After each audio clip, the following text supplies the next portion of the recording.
பிஜேபியின் தேசபக்தி சில மாதங்களுக்கு முன்னால் லடாக்கில் சீனா இராணுவம் ஆக்கிரமிப்பு பண்ணிச்சின்னு நம்ம பல செய்திகளை பார்த்தோம், புகைப்படங்கள் பார்த்தோம்.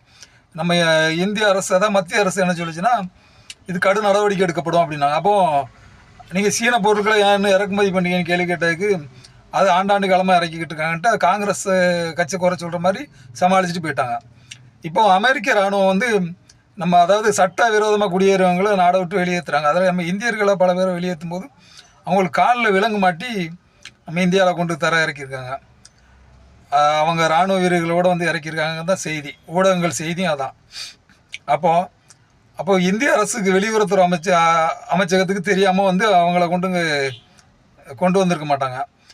அப்படி இருக்கும்போது இவங்களுக்கு தகவல் கொடுக்காங்கன்னா, அப்போ கைவிலங்க இந்திய அரசு கைவிலங்கு போடாங்கன்னு கண்டிக்கலை, தெரியாமல் கொண்டு வந்தாங்க. அவங்க இராணுவம் எப்படிங்க வந்துச்சுங்கிற கேள்விகள் நிறைய வரும். முதல்ல கைவிலங்கு போட்டது கண்டிக்கத்தக்கது. இப்போ தமிழக மீனவர்கள் நிறைய பேர் தொடர்ந்து சிறைப்பிடிக்கப்படுறாங்க, இன்னும் தொடருது, இந்த மாதம் வரை தொடர்ந்துருக்கு. இதுக்கும் அவங்களோட நடவடிக்கை எதுவும் இல்லை. அதனால் இவங்களோட தேசபக்தி கிழிந்து தொங்குகிறது, முகத்துறை கிழிஞ்சு தொங்குகிறது.